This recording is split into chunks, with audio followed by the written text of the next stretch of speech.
Hi guys, today I'm going to talk to you a little bit about some resources that may help you to overcome cluster B abuse, whether you are in a relationship with a narcissist, a psychopath, a sociopath, or a borderline.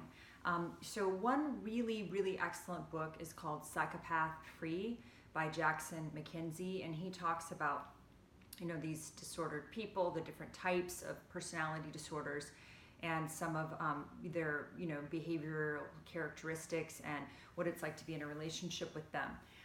But the second book that he wrote is called Whole Again, and I highly recommend it. It is excellent.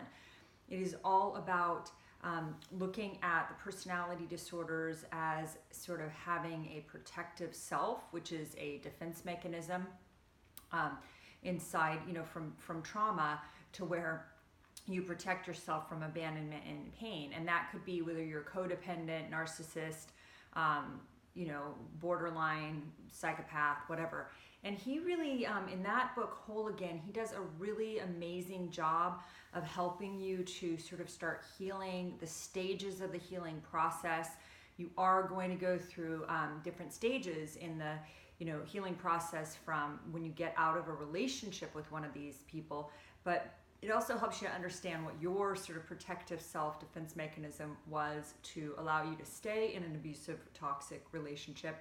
And then it helps you understand a little bit more about those particular personality disorders and what, why they act the way they do in terms of their sort of protective self. That is a book I highly recommend. Another one that's really good is Healing from Hidden Abuse by Shannon Thomas. That one's an excellent book. If you want to better understand personality disorders, what's the name? I forget the name of it, but there's some other character disturbed or character disturbed people. That's a really good one to just sort of give you an idea. And then Ross Rosenberg wrote a book called The Human Magnet Syndrome, and it talks about why codependents, or people, he refers to it as self-love deficit disorder or self-love deficiency.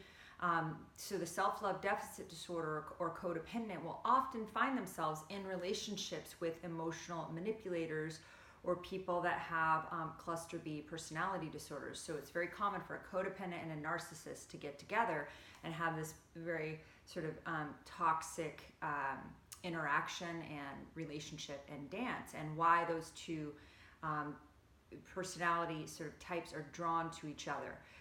It's really the old sort of idea of like the taker and the giver. They're attracted to each other because they they're different, that they possess different qualities that the other one desires, especially with the narcissist. Like they don't have empathy, they don't have, they have either low level or no empathy. They're not able to feel other people's pain. They don't really have, they're not compassionate. They're not in touch with their heart. And they're very compartmentalized, and they're usually people that are not able to be authentic. So they have a facade that they send to the world, a mask of sanity or goodness, and they're attracted to codependents, especially codependents who are very authentic and sort of in touch with themselves and very giving and altruistic.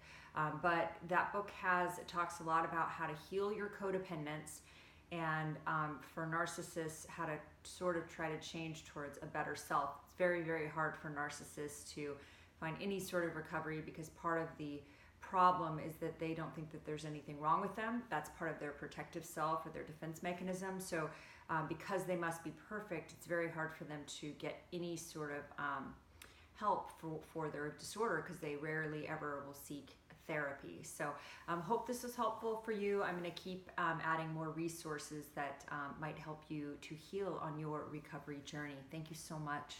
Bye-bye.